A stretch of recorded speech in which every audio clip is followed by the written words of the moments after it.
les remettre d'abord au secrétaire exécutif qui va ensuite les transmettre. Il y a beaucoup de choses qui sont contenues dedans et vous allez l'exploiter pour que les choses puissent avancer. Merci. Merci.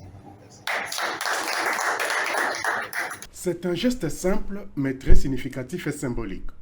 La remise de ces mémorandums de plaidoyer d'aide à la décision pour une gestion durable des ressources forestières au ministère de l'Environnement et du Développement durable par le biais du directeur général des forêts assumant l'intérim du secrétaire général à l'Environnement et au Développement durable, Benjamin Tohirambe.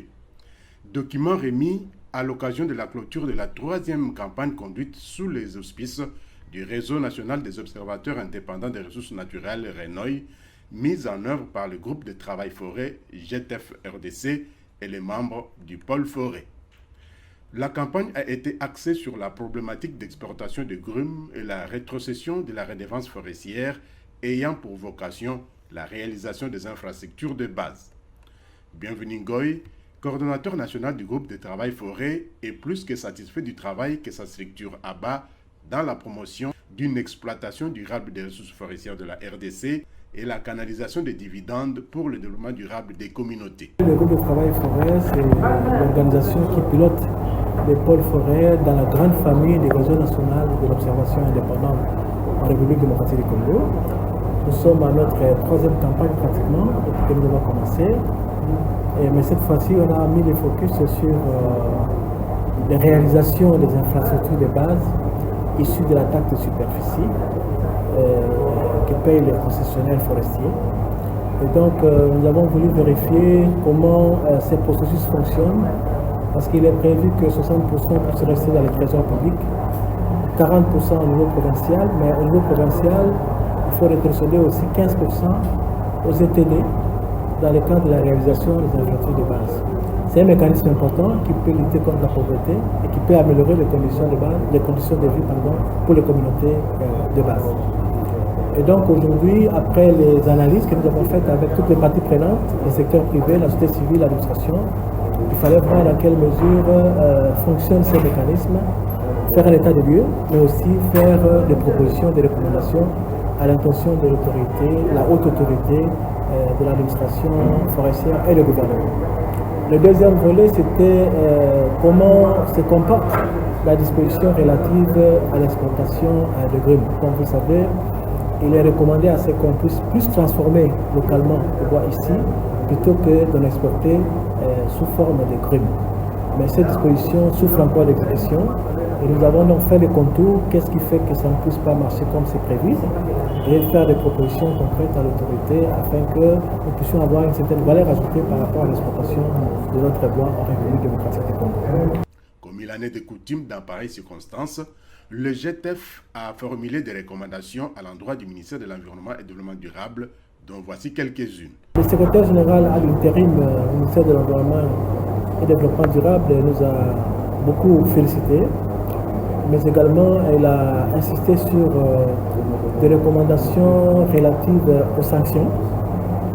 Et il nous a également recommandé il a également interagi sur la possibilité de mettre en place une cellule qui réfléchit déjà sur les mesures d'encadrement.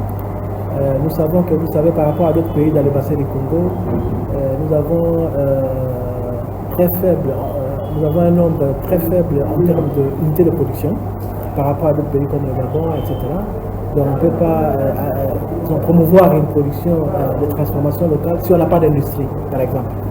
Et donc nous avons insisté pour que le gouvernement congolais puisse accompagner ces développements avec toutes les conditions possibles afin que nous puissions atteindre cet objectif de transformation locale ici dans les pays pour 70%.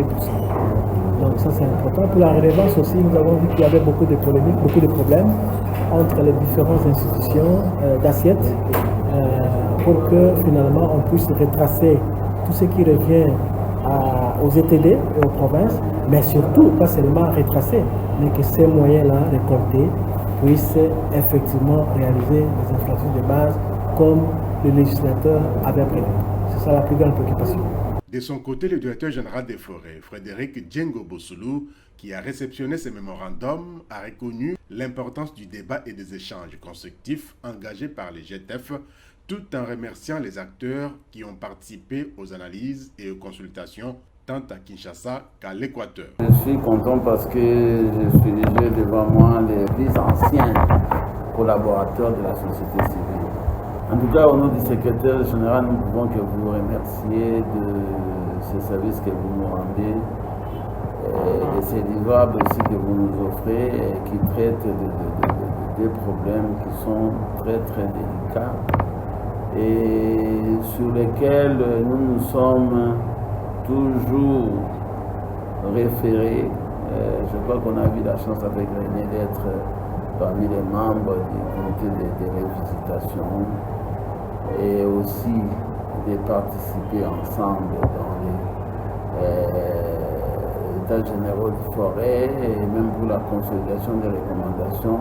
Et ces deux questions reviennent. Selon la loi, le bois congolais doit être transformé sur place et non être exporté en grumes à l'étranger. C'est sur quoi le groupe de travail forêt s'investit, ainsi que les rétrocessions qui doivent parvenir aux entités territoriales décentralisées et même aux entités administratives décentralisées pour réaliser des infrastructures d'intérêt commun.